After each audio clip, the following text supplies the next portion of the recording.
kebesaran Tuhan. Yang terakhir, saudara yang terkasih, isi nyanyian, isi kantata kita harus memperkenalkan perbuatan-perbuatan Tuhan dan bukan menyatakan namanya, bukan menceritakan sifat dan ciri khas Allah, bukan memperkenalkan Allah dengan segala kebaikannya, tetapi menyatakan Allah melalui perbuatan-perbuatan kita.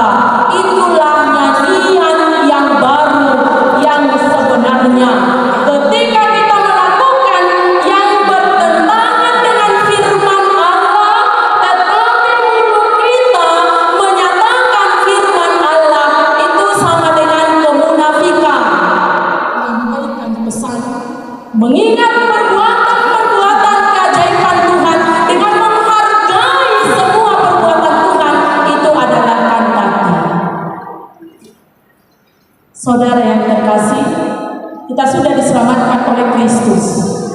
Kita dikuduskan, kita dibersihkan, kita diangkat bermartabat menjadi anak Allah. Kita bukan lagi hamba dosa, kita bukan lagi hamba kegelapan. Maka kantata kita yang mengenal penyelamatan oleh Kristus, kita harus hidup baru. Nyanyian baru kita kepada Tuhan adalah hidup baru. Kantata kita kepada Tuhan adalah pujian kita melalui perbuatan baik kita. Kita sudah menjadi anak Allah, maka berpadananlah dengan firman dan kehendak Allah. Jangan bertentangan yang kau imani dengan yang kau lakukan. Jangan bertentangan apa yang kau terima di hatimu dengan apa yang kau perbuat. Jangan bertentangan apa yang ada di dalam hatimu dengan apa yang kau ucapkan. Jangan bertentangan apa yang kau terima dengan apa yang kau nyatakan. Jika suatu saat kita jatuh dalam dosa, cepat-cepatlah keluar dari dosa itu dan jangan mengulangi hal yang sama. Setiap orang melakukan kesalahan yang sama lebih dari sekali dua kali, itu adalah kebebalan. Damai Allah yang melampaui segala akal dan budi, kiranya itulah yang menguasai hati dan pikiranmu sekalian, di dalam Yesus Kristus Tuhan kita yang hidup. Amin. Shalom. Shalom. Jemaat Tuhan kita Yesus Kristus yang terkasih, perikop kita pada minggu hari ini terambil dari kitab 1 Tawarikh pasal 16 yang dimulai dari ayat 23 sampai dengan ayat 28. Alangkah baiknya kita membacanya secara responsorial. Perikop kita dari 1 Tawarikh 16 ayat 23 sampai 28 kita membaca secara responsorial. Bersyukurlah bagi Tuhan hai segenap bumi, kabarkanlah keselamatan yang daripadanya dari hari ke hari. Ceritakanlah kemuliaannya di antara bangsa-bangsa dan perbuatan-perbuatannya yang ajaib di antara segala suku bangsa. Sebab besar Tuhan dan terpuji sangat, dan lebih dahsyat Ia daripada segala Allah. Sebab segala Allah bangsa-bangsa dan orang-orang, tetapi Tuhan yang menjadikan dirinya. Keagungan dan semarak ada di hadapannya, kekuatan dan sukacita ada di tempatnya. Kepada Tuhan dari suku bangsa, kepada Tuhan sajalah kemuliaan dan kekuatan. Demikian perikop kita. Saudara yang terkasih di dalam Tuhan kita Yesus Kristus, setiap tahun kita merayakan Minggu Kantate seperti minggu kita hari ini. Minggu di mana kita diajar untuk menyanyikan nyanyian yang baru bagi Tuhan kita oleh karena kebesaran dan pengenalan akan kasih Tuhan. Kantate dari kata cantata, cantata domino canticum novum. Mari menyanyikan nyanyian baru. Saudara yang terkasih, dalam perikop kita Raja Daud mengajak bangsa Israel melalui pimpinan Asaf untuk berkantate karena kehadiran Allah di tengah-tengah bangsa Israel. Pada saat itu tabut perjanjian Allah sampai di Yerusalem setelah 20 tahun hilang oleh pemberontakan Absalom. Kemudian Daud diurapi menjadi raja yang pertama dan terutama yang diprogramkan raja ini adalah menghadirkan Allah di tengah-tengah bangsa itu dengan menempatkan kembali tabut perjanjian yang berukuran 1,3 meter kali 1 meter kali 1 meter yang di dalamnya berisi 2 loh batu hukum Taurat, tongkat Harun, dan juga guri-guri tempat manna di mana mereka merasakan keajaiban Allah sepanjang 40 tahun perjalanan dari Mesir ke tanah Kanaan. Di mana ada tabut perjanjian, mereka meyakini benar di situ Allah hadir. Ketika tabut itu ada di tengah-tengah mereka, mereka yakin bahwa mereka akan menjadi bangsa yang merdeka, bebas, dan juga bangsa yang terlindungi selamanya. Oleh sebab itu ketika tabut ini sampai di Yerusalem, Daud mengajak semua bangsanya melalui pimpinan Asaf, mari berkantate karena Tuhan sudah di tengah-tengah kita. Kehadiran Tuhan melalui kehadiran tabut perjanjian menjadi jaminan bagi mereka bahwa mereka akan menjadi bangsa besar, bangsa yang bebas, dan bangsa yang merdeka, dan bangsa yang selamanya akan menjadi terberkati. Memuji Tuhan karena senantiasa mereka mengakui Tuhan bekerja dan berbuat terbaik melalui keajaiban dalam hidup mereka. Saudara yang terkasih, dalam hidup kita sekarang mungkin banyak di antara kita merasa melihat yang dia alami, yang dia rasakan, yang penuh pergumulan, yang penuh kesulitan, yang sakit penyakit juga belum selesai, persoalan anak juga yang selalu bertambah, bahkan kesulitan di mana kita bekerja seakan mau menyatakan kepada kita kau tidak punya alasan untuk berkantate. Jika itu kita lihat, mungkin kita berkata, ya, aku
Dengan nyanyian dan apa yang harus menjadi isi pujian kita? Saudara yang terkasih, perikop ini juga menawarkan dan menyatakan itu. Bernyanyi ternyata hal yang sangat disenangi Tuhan. Coba kita baca Wahyu 3, Wahyu 21, Wahyu 19. Di sana dikatakan bahwa aktivitas surga itu hanya ada dua. Satu, jamuan makan bersama. Yang kedua, nyanyian-nyanyian para malaikat. Dari situ kita meyakini ternyata Tuhan sangat menginginkan orang-orang bersuka cita dengan nyanyiannya dan selalu hiduplah dalam kantanya. Dari sini juga kita bisa melihat mengapa HKBP disebut dengan The Singing Church. Jika kita teliti liturgis kita, 75% itu nyanyian, 25% itu firman Tuhan, penyampaian kesaksian. Tetapi 75% itu adalah nyanyian. Diawali dari lagu pertama sampai lagu ke-7, bahkan lagu terakhir persembahan, semua HKBP itu hidup dalam kantate, nyanyian. Begitu sentralnya nyanyian dalam hidup rohani kita.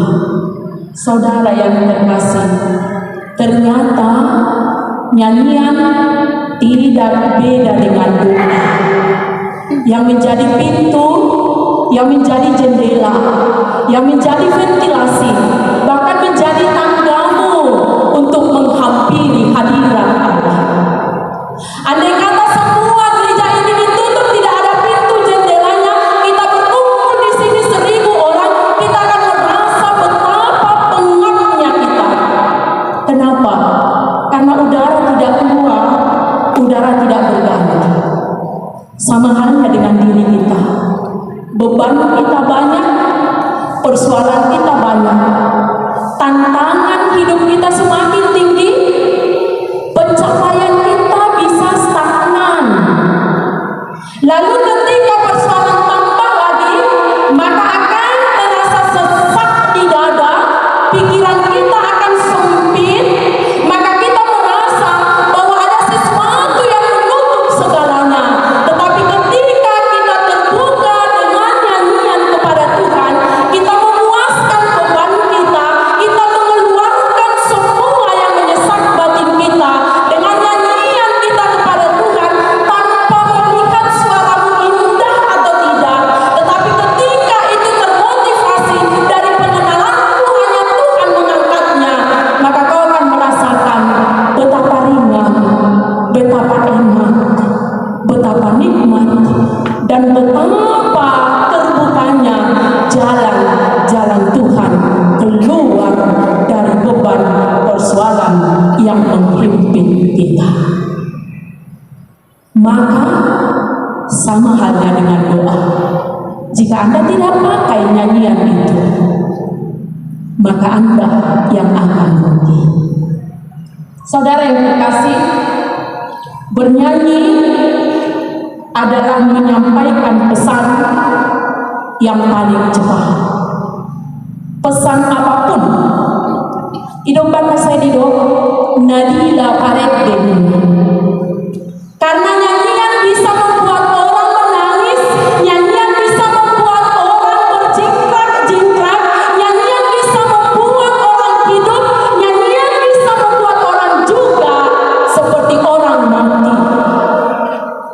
Nyanyian diberikan oleh Tuhan seperti doa privilege Allah, diberikan kepada manusia supaya manusia bisa memakai itu, menyampaikan apapun isi hatinya kepada Tuhan, sekaligus menyatakan bagaimana dia menyaksikan Allah dalam kehidupannya. Bernyanyilah untuk menyampaikan pesan. Jangan hanya bernyanyi dengan mulut, dengan suara, tapi sampaikanlah apapun yang kau sampaikan pada Tuhanmu, pada sesamamu, menjadi pemberitaanmu yang berangkat dari pengenalanmu akan kuasa dan kebesaran Tuhan. Yang ketiga, bernyanyi akan menjadi pemberitaan ketika bernyanyi itu berangkat dari makna lagu kita tadi sebelum khotbah. Berkat Tuhan, mari hitunglah, kau niscaya akan kagum. Nyanyian akan menjadi kabar baik, nyanyian akan menjadi pemberitaan yang baik ketika itu berangkat dari ada kekagumanmu akan kebesaran Tuhan. Mulut dan kagum berita di mulutnya, maka kita tidak akan bisa berkata. Jika Anda tidak kagum lagi dengan apa yang Anda terima dari anugerah Tuhan, maka kantanya tidak akan ada. Molosotak jumbe halak baka dipilih oleh Allah tempat di mana kabar baik pertama sekali disampaikan, maka hidup orang Batak bukan kabar baik. Molosokagum bela pandangan tukari jaman. Ingat tari saya satu kali minggu. 7 tahun nasalku, 4 tahun nasalku. Maupun apa seperti saya sudah agak sering di sini. Amang pahala denangin. Waktu amang pendeta Gultong di sini, waktu pendeta Tambun di sini, kami sudah acap kali kemana. Karena memang bersyukurlah pantai ini menjadi ikon untuk gereja ini.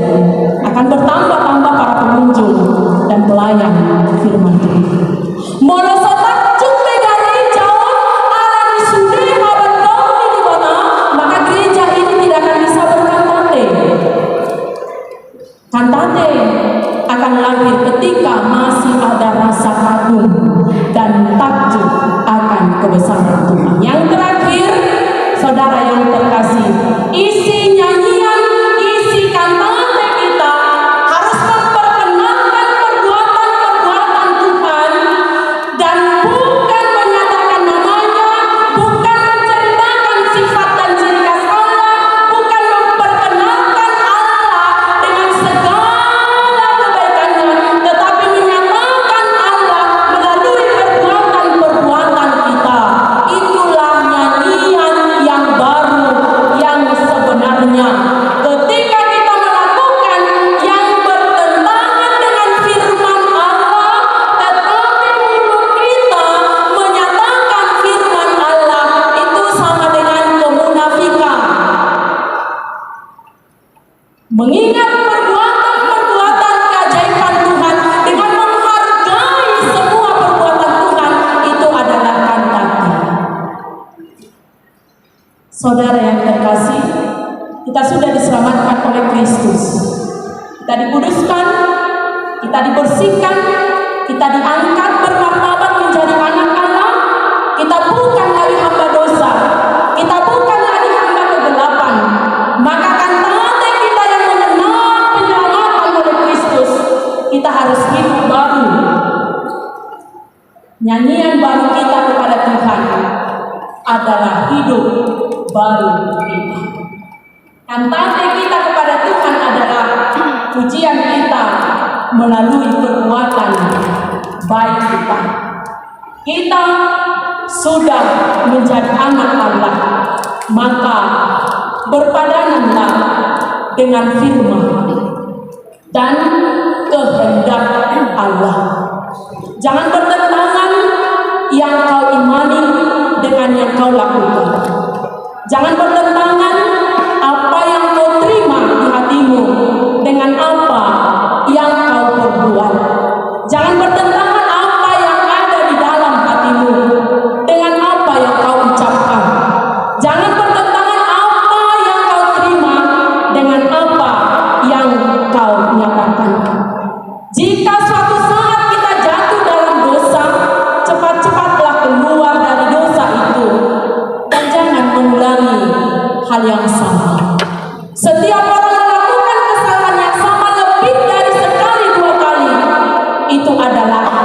kebebalan.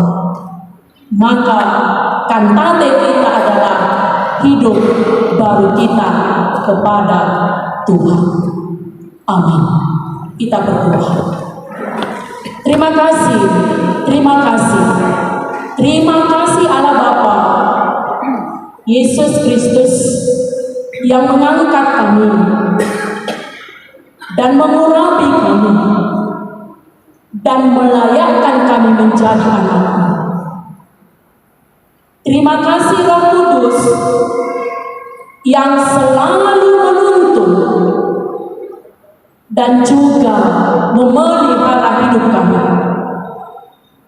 Bangkitkan hidup kami menjadi hidup yang baru, yang layak menjadi anak-Mu. Dan itulah kantate kami. Termulialah Engkau Bapa, berkatilah kami. Amin.